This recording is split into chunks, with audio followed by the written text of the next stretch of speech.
Good morning. It's a pleasure to be here this morning. I always enjoy getting the chance to preach here, even though that's not my job here. It's always a great opportunity to help in any way I can. I want to start this morning in a somewhat unorthodox way by asking if anyone in this auditorium has ever wondered if they were saved, if you've ever felt insecure about your salvation, if you've ever fallen asleep thinking, if Jesus came tonight, I don't know where I would end up.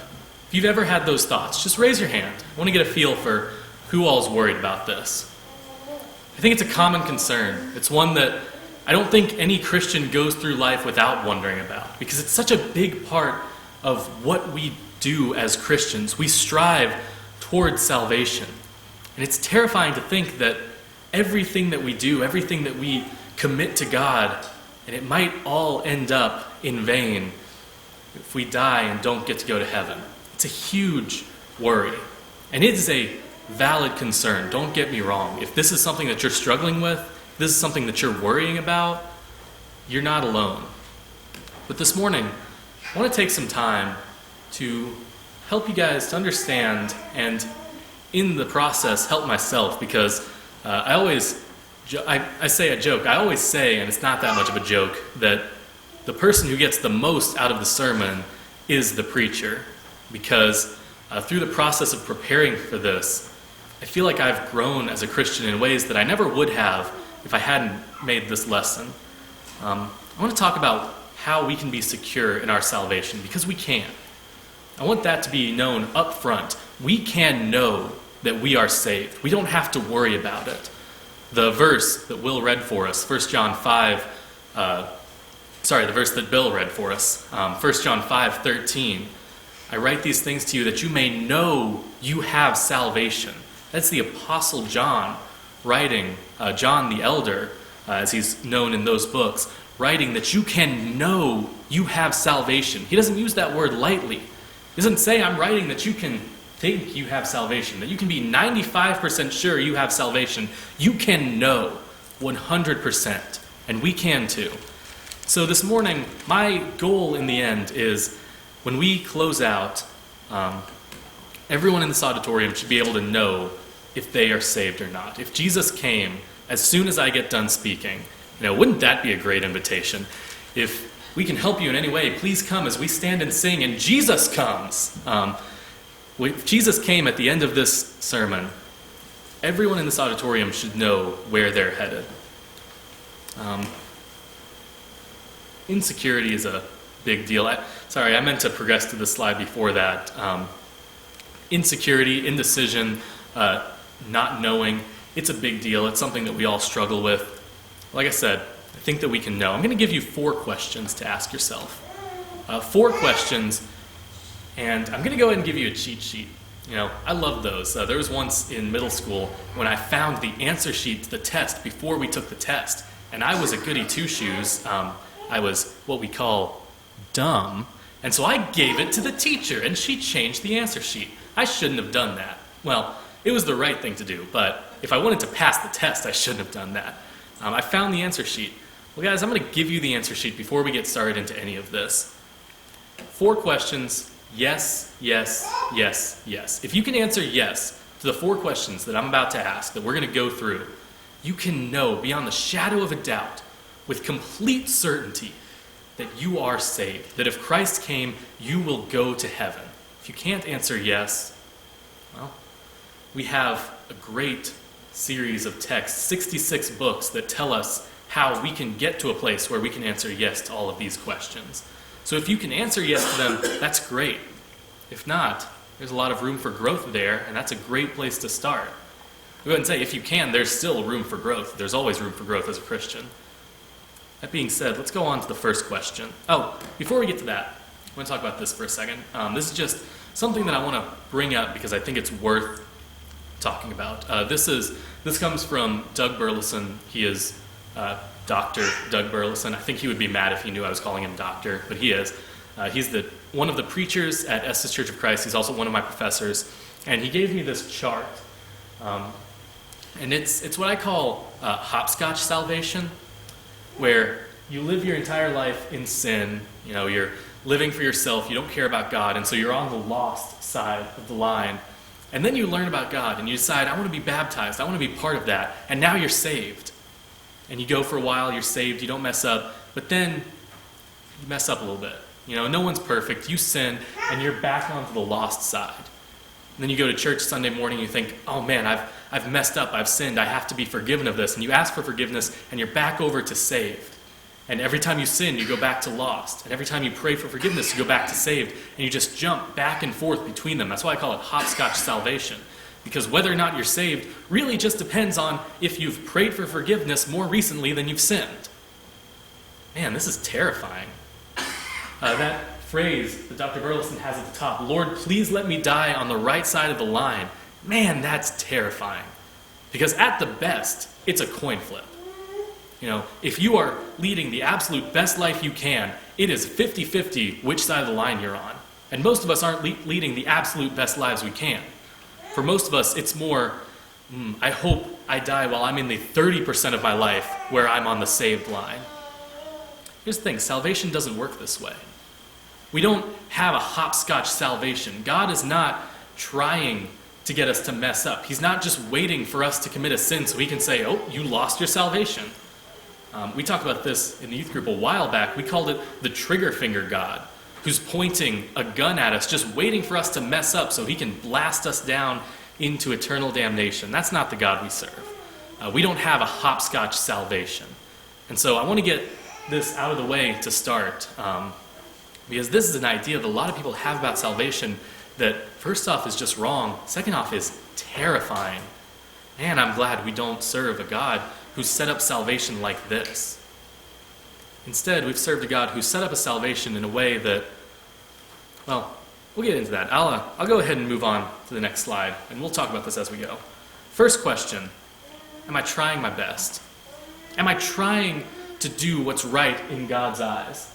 How well can you guys see the text there? It came across a lot better on my laptop. I don't know how it's showing up here. But Mallory's shaking her head, so I'll read it off as we go. First question, am I trying? Am I trying to do what God told me to do? You can't get anywhere unless you're trying, right? You can't get anywhere unless you are leading a good life, unless you're trying to lead a life that God wanted for us. That's why we talked about jump rope salvation for a little bit, because in jump rope salvation, intent doesn't make a difference. In jump rope salvation, the type of life you've led makes no difference as to whether or not you're saved. All that matters is, have I prayed for forgiveness more recently than I've sinned? We don't work under jump rope salvation. Instead, in 1 John chapter 1, verse 7, Jesus talks about the idea of walking in the light. He talks about the idea that God is light, and if we want to follow after him, we have to walk in his ways. We have to walk in the light. Am I trying to walk in the light? This graphic that Dr. Burleson had, he actually had another one right after it where it had lost and saved, and you lead your entire life as lost. And then when you make the decision to be baptized, you go over to the saved, and as long as you're still walking in the light, you're still there. You're still saved. You're still following God's will. But all of it is dependent on whether or not we are trying to be saved. I've had this question asked of me a few times, and I'll admit that for a long time, I didn't have an answer for this. For a long time, I didn't know how to answer it. And the question is, what if I'm driving down the road and I'm saved? Let's just assume, starting off, that I am saved right now. I'm driving down the road, and someone pulls out in front of me, and I end up smashing into their car, and I die in that accident. And right before I die, in the last second of my life, I cuss. I'm terrified, I'm surprised, a lot of things are going on, I'm not really paying attention to everything that's coming out of my mouth, and I cuss. I don't, as a general rule, let any of those words come out of my mouth, but sometimes you can't control what happens when you're scared, when you're overcome with emotion. And so the question is, if I cuss right before I die, am I saved? Because I sinned, I haven't been forgiven of that sin, I haven't asked for forgiveness. Am I saved? And for so long, I didn't have an answer to this. Actually, that's not true. For so long, the answer that made sense to me in my understanding of salvation, the answer was, no, you're not saved because you messed up. Your soul was stained by sin. And that didn't feel right to me. That didn't sound like the God that I've read about in the Bible. That didn't sound like salvation that I've been taught my entire life. You know what I'm here to say, and this is my stance on it. This is what I feel the Bible teaches. And if anyone thinks that I am preaching falsehood, please confront me about it afterwards. We can talk about it. Hopefully we'll both grow from it. I think you are still saved if you mess up. I think God allows us to make mistakes. I think God loves us enough that he understands that we're not going to lead a perfect life every moment of our existence. We're not Jesus. Like I said in the youth class this morning, unless any of you are going by your middle name, I don't think any of our names are Jesus of Nazareth. We're not perfect. We can't lead a life where we never mess up, and God knows that. And he has set up a system where we're allowed to make mistakes as long as we're still doing our best to be Christians. That was the problem with the Mosaic Law. The problem with the law that God gave Moses on Sinai. I hate saying that was the problem with it because it came from God. It had its purpose. It served its purpose perfectly. But the problem with salvation through that law is that you can never be saved by the law. Because to be saved by the law means you have to never break it. I don't want to spend too much time harping on this because it's a fairly complex topic, but consider the law this way for a second. If you break the law, there is no amount of good in your entire life that you can ever do to make up for that one infraction, no matter what rule you broke, because you already owe all of the good you can do in your life to God. Think about it this way. I asked this question in the youth group about a month ago, and when I asked it, Gracie glared at me. I said, could I ever show enough affection to Mallory to justify me kissing another woman? No, absolutely not. That's ridiculous. I asked that, and Gracie just goes, you better not. So, Mallory, she's got your back. No, absolutely not. There is no amount of affection I could ever give to Mallory to justify me kissing another woman, because I already owe all of my affection to Mallory. That's the deal we made when I proposed. We can never do enough good to justify breaking the law once. So we can never be saved by the law because we can never keep it perfectly. We can never keep the law our entire lives. And so the original system is one where one mistake and we're doomed. That was the point of sacrifices, to appease God. And God knew that that system wasn't going to save us, so he gave us a new system where you're allowed to mess up. Isn't that beautiful that we're allowed to make mistakes? That we're allowed to have accidents? As long as we're trying. As long as we're doing our best to praise God, as long as we are living a life where we're walking in the light, we're allowed to mess up. 1 John chapter 1 talks about walking in the light. An analogy that I'd like to use is just because you trip doesn't mean you're walking in the darkness now. If I'm walking down one road, I live off Mifflin Avenue in Henderson. If I'm walking on Mifflin and I trip, I'm not on Main Street now. I'm still on Mifflin. I just tripped. If we're walking in the light and we make a mistake, we haven't been removed from the light. We have room for growth now. Christianity, I don't know what that word I just tried to say was. I think it was Christianity. Christianity is a lifestyle. Christianity is more than the sum of all the decisions we've made. Man, I'm glad we don't have 51% salvation either. Do you guys know what that is? 51% salvation is as long as 51% of the things I've done in my life were good, I'm still saved. Man, wouldn't that be rough, having to keep track of all the good and bad you've ever done? Christianity is not the sum of all of our decisions. It is the lifestyle we choose to lead. And you know what's beautiful about that? Someone could lead their entire life in sin. Lead their entire life doing all kinds of evil. 100% of their deeds they've ever done are wrong. And the day before they die, realize the error of their ways, be baptized, be brought into the family of God, and now maybe 0.5% of the things they've ever done are good, but they're walking in the light and they die the next day and they are saved. We have to try. So question 1, am I trying? Are you trying to lead a life that praises God? Question number 2, am I growing? This is a big one because Christianity is not just about the things that we do now. It's about the things that we continue to do for the rest of our lives.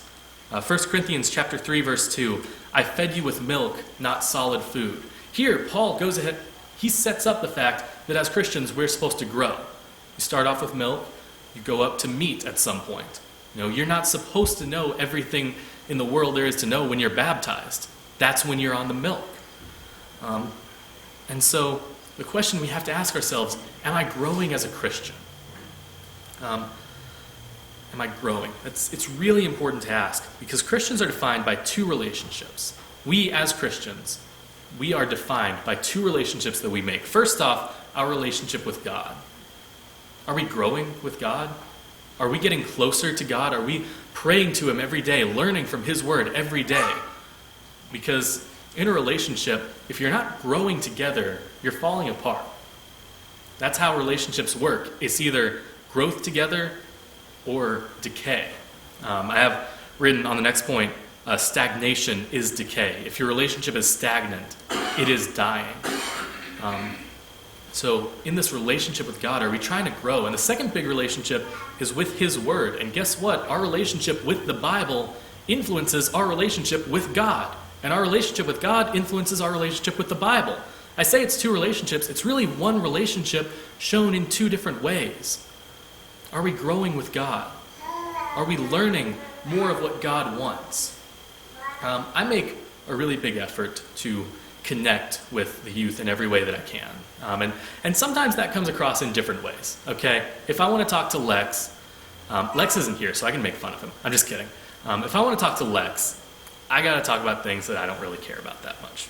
I need to talk about Lana Del Rey and Lady Gaga. I need to talk about artists that I don't care about, okay? If you want to connect with me, let's talk about Bon Jovi, let's talk about Blue Oyster Cult, Styx, that's what I'm down for. I can just see the amens going off in Jeff's head. We're one of a kind. But if I want to talk to Lex, I got to talk about stuff that I don't care about as much. If I want to talk to Gracie, there are other things I have to talk about. I can't grow with her in the same way that I can grow with Lex. If I want to talk to Gabby, we talk about books.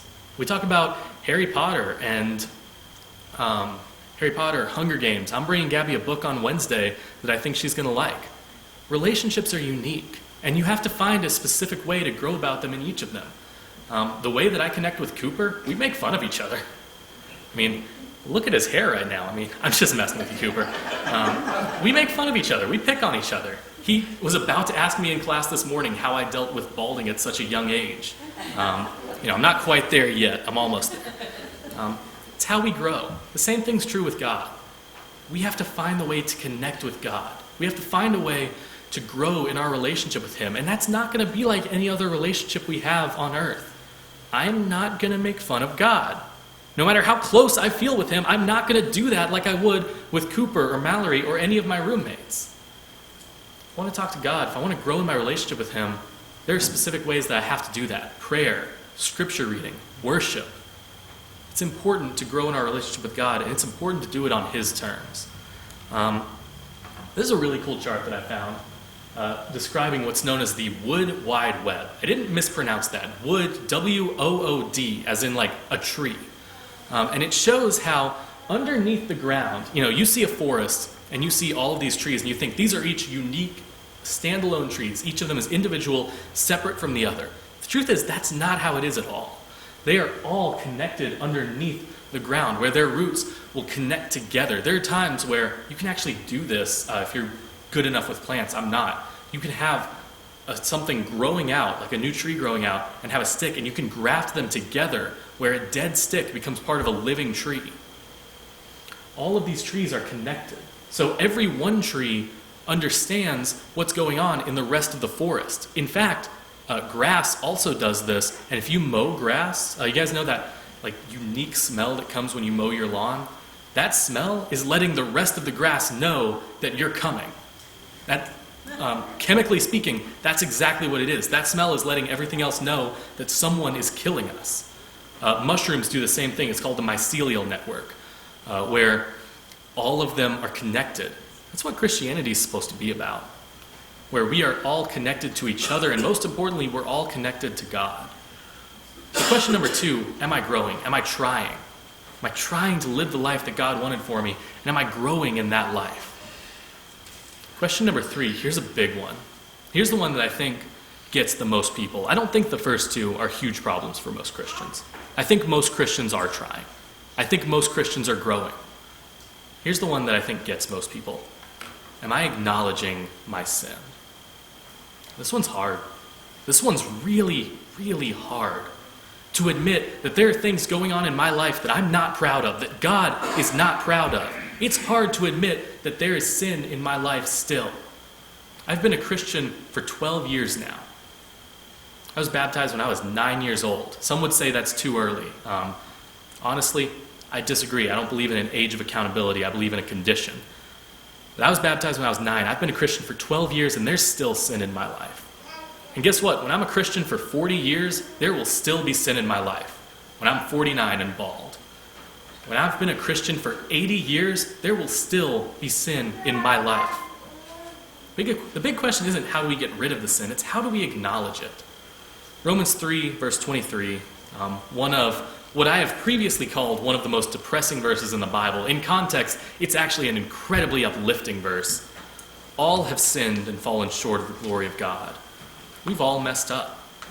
And you know what? That's all right. As long as we acknowledge those sins. I have sin in my life. Greed, absolutely, check. Wrath, 100%. I'm not just listing off the 7 deadly sins. By the way, that never appears in Scripture. That was made up by Dante. I'm not just listing off the 7 deadly sins, but I have wrath in my life. Man, I get angry about things that I shouldn't. Laziness? Oh yeah, 100%. If you've ever heard of procrastinating, if you look it up in the dictionary, if you look it up in the dictionary, my roommate Shane, his face will be right next to procrastinating. I'm the reference. Laziness, 100%. Gluttony? Yeah, I think so. I went to Arkansas last weekend, and I had so much food that weekend. I got bacon and cheddar flavored popcorn. And if you're wondering what that tastes like, it tastes bad. But I tried it. I have sin in my life. And you know what? I'm ashamed of it. But I'm not going to ignore it. I'm not going to deny it. I'm not going to act like it's not part of my life, because that's not healthy either. The first step to getting rid of our sin is acknowledging that it exists in the first place. And I want to be very clear about this. This does not mean that we trivialize our sin. This doesn't mean that we say, I have sin in my life, but it's no big deal. It's a big deal. It's important. I have sin in my life, and that should hurt me. And it does, and it should hurt all of us. But we have to acknowledge it. If we ever want to be saved, we have to admit that we're not perfect. Acknowledgement of sin is acknowledgement that we have to depend on Christ. That we need Him, and we need His sacrifice, and we need the salvation that He offers. Acknowledgement of sin is acknowledgement that I am in a relationship with Christ where I depend on Him and not vice versa. And that's the relationship we need. You don't need to trivialize our sin. That's called arrogance. That's called saying there's sin in my life and it won't affect me. Arrogance is a nice word for it. The real word is stupidity. I have sin in my life and that's a big deal. But I have sin in my life, and that's not keeping me from salvation. Now, if I'm not doing anything about that sin, yeah. If I'm just letting that sin grow, if I'm turning to that sin in my time of need, yeah, that's stopping me from having salvation. But acknowledging sin is important. There's a type of therapy called cognitive behavioral therapy, CBT, as it's often called. And the idea behind this is if you have unhealthy behaviors or unhealthy thought patterns in your life, CBT is a way of getting rid of those. It's a way of helping to ignore those. And what it does is you call attention to those. So if you struggle with depression, I've had that issue in my life. I've never had to go through CBT for it, but I've had depression. If you struggle with it and you have these negative thoughts, I'm worthless, I'm useless, no one loves me. The first step of CBT is noticing when those thoughts come. The second step is challenging them. Why do I think I'm worthless? Why do I think no one loves me? And then rationalizing why those thoughts aren't true. It doesn't always work, but it's very helpful. So I heard about this one counselor who was doing CBT in a somewhat unorthodox manner. He brought a Nerf gun into his office, just one of those small ones, not one of these. These are huge. If you look up Nerf guns, it only gives you the huge ones. There are small ones too. He brought in a little small one, and he sat with his patient, and every time the patient said something to the effect of, "I'm no good, I'm useless, I'm worthless," anytime they said something that was one of those maladaptive beliefs, the guy just shot him with the Nerf gun. Because it was a way of calling attention to that thought. And so the pattern was, he would say, "I didn't do what I was supposed to do because I'm no good." Pew! Then he would have to rethink it. He would have to reshape that thought. "I didn't do what I was asked to do because I was busy and I didn't give enough focus to it." It's a great pattern. I definitely plan on using this Nerf gun CBT in my life. In fact, I'm thinking about bringing one, and every time Cooper interrupts me in class. But it's not just Cooper, but it's mainly you. The point of this is to acknowledge the thoughts in our lives. The point of CBT is to acknowledge these thoughts that are dragging us down. Same thing when we are trying to be saved. We have to acknowledge our sin. That's the first step. That's the first thing we can ever do. I mean, you guys have heard the 12-step program for Alcoholics Anonymous. The first step to solving your problem is admitting you have one. Same thing is true here. So third question, am I acknowledging my sin? And if you've answered yes to all three of these so far, you're on a great path. This next one's going to be rough. This next one's going to hurt a lot. Am I prioritizing? Am I putting God first? I don't like to harp on modern idolatry. I feel like I talk about it every time I talk. Because it's such an important topic, it just always comes up. And, I'm sure the kids are getting tired of me talking about this. Spoiler alert, I'm not going to stop anytime soon.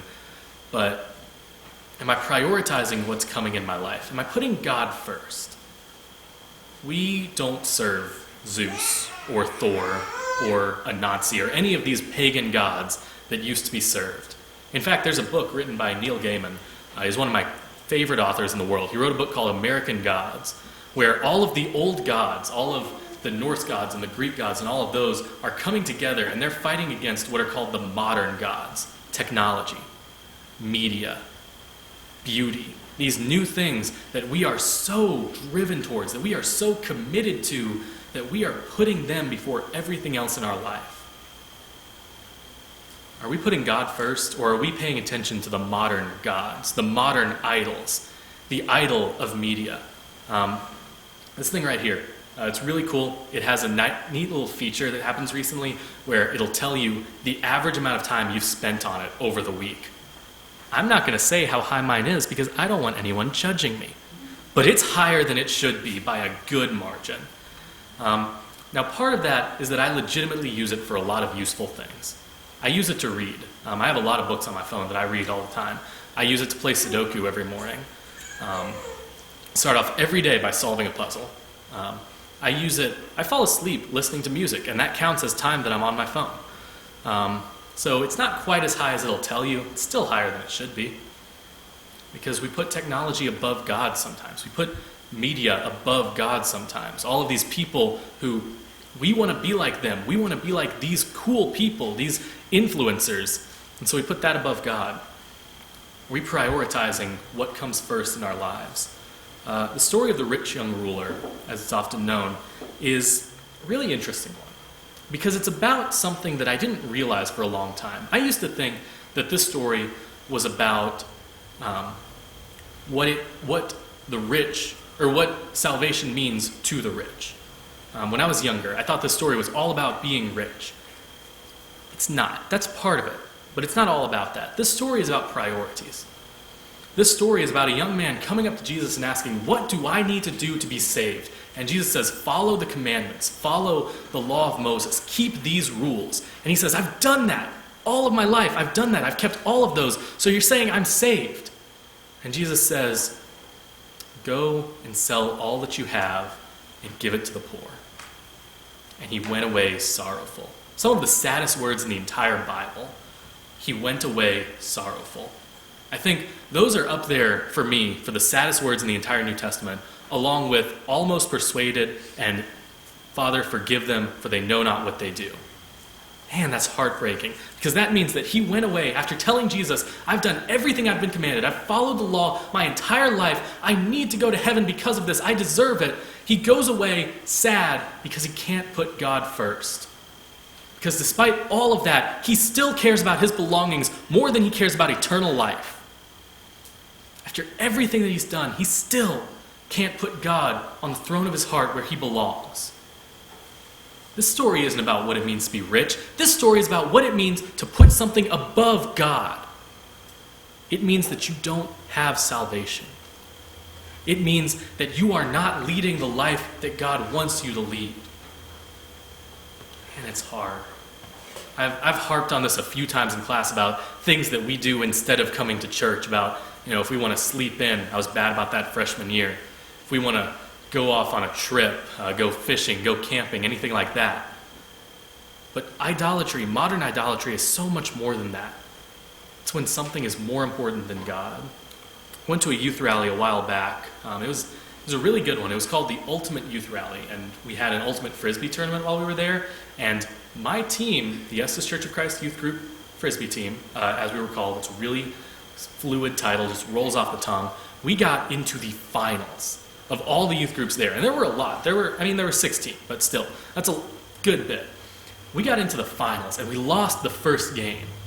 Okay, we lost the first game because our two best players had to go do something. And so it was best 2 out of 3. We were in the middle of the second game, and we were about to lose it. They were ahead by a little bit, and then our two best players came back, and we knew we could win after that. Because those two were good enough that they helped the rest of the team. We would have won, and then the pizza arrived, and they said, okay, we'll break, and these guys are the winners. I was so mad. We should have won that. I still stand by it.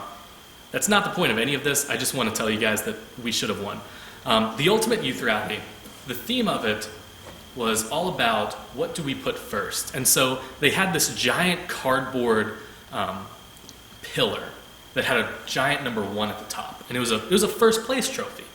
And the idea of this pillar was we all go up and we write on it what we put before God. What we idolize in our lives. Some people put schoolwork. Those guys were nerds. That was me. Some people put sports. Some people put video games. We put all the things that we put before God. And so when we all left to go have the Ultimate Frisbee tournament, we had that. We lost. We came back in, and they had taken off the number 1 of the giant cardboard pillar, and they had put up a beam, and they had turned it from a number 1 trophy into a cross. And they said, if you have something in your life that's coming before Christ, the only thing that you can do about that is crucify it. Put it on the cross. Let it die along with your old life. Are we prioritizing? Are we putting God first? Because you can do all of the rest of this and still have something else on the throne of your heart. You can try to be the best Christian you can be. You can grow in your love for Christ. You can acknowledge all of the sin in the world, and you can still have something else coming before Christ. Are we prioritizing? Are you prioritizing God above all else? Can you answer yes to all 4 of these questions? That's my question for you guys this morning. Are you trying? Are you growing? Are you acknowledging? Are you prioritizing? Am I doing these 4 things? And I'm not asking you guys to, you don't have to hand in a card or a little piece of notebook paper with these answers on it. I'm not grading anyone. The final test comes on Judgment Day. Can you answer yes to these questions? Here's the good news. Actually, let me start with the bad news. Most people can't. Bad news is most of the world can't. Most of the church, I fear, wouldn't be able to. Most of all of humanity who's ever lived, most of us can't answer yes to this. That's heartbreaking. I know people that I'm close to, people that I love, people in my own family, people that I'm best friends with who can't answer yes to these. It's heartbreaking. Here's the good news. If you can, you made it. If you can answer yes to all of these, you can be confident in your salvation. You can know, as John put in 1 John 5:13, you can know that you have salvation. You don't have to worry about it anymore. Isn't that a weight off of our shoulders that we have a way of knowing?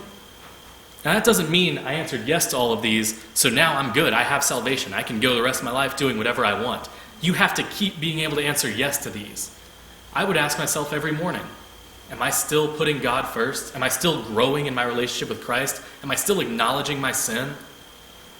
But if you can answer yes, you have salvation, and you can be confident in that salvation. Here's the second good news. This is what I love about the Bible. There's always bad news, but the good news outweighs it by a long shot. The entire theme of the Old Testament, bad news, Israel has turned away. Good news, God still loves them. Here's the rest of the good news. If you can't answer yes to these questions, if I'm trying, I'm growing, I'm acknowledging, I'm not prioritizing, or I'm trying, acknowledging, and prioritizing, but I'm not growing in my relationship with Christ, if you can't answer yes to these questions, that can change. That can change tonight. That can change right now. It's 11:21. People are going to be mad at me. That can change at 11:22 on this Sunday morning. If you can't answer yes to these questions, why not? What can you change to make it so that you can? I've gotten a little bit cliche in one of the things I say. You guys have probably heard it. Whenever I give the invitation, I say there's no reason that any of us should leave the building this morning not having a right relationship with God. And that's gotten a little cliche for me. I say it a lot. But this morning, it is more true than ever. This morning, we have spent this time talking about what it means to be in a right relationship with God, what it means to be saved. And there's no reason any of us need to leave this morning not being saved. And if anyone in this auditorium can't answer yes to these 4 questions, you can change that before we walk out. I do want to add a little bit of addendum. This works for baptized believers, people who have entered the family of God. And so if you haven't entered the family of God yet, that can change this morning too. It is never a bad time to be baptized. And once you can, and you can answer these 4 questions with yes, then you have assurance. You have confidence. It would make my day, it would make everyone's day if we could all leave this morning as a group, as a family of people who know that we have salvation. If we could leave this morning and everyone who walks out the doors knows that we're going to heaven. Man, that would be beautiful. And I hope that that's what happens. So with all that being said, hey look, I'm at the end of the slideshow. With all that being said, and I mean this with every ounce of my being this morning, this has also come to be cliche. We say this every day or every Sunday, but it is so true. It's always true. If there is any way that we can help you this morning, if you can't answer yes to those questions and you want to, if you haven't been baptized and you want to be, if there is anything that we can possibly do to help you in your relationship with God, we want that to be known. We want to help you. So please, please, let that be known.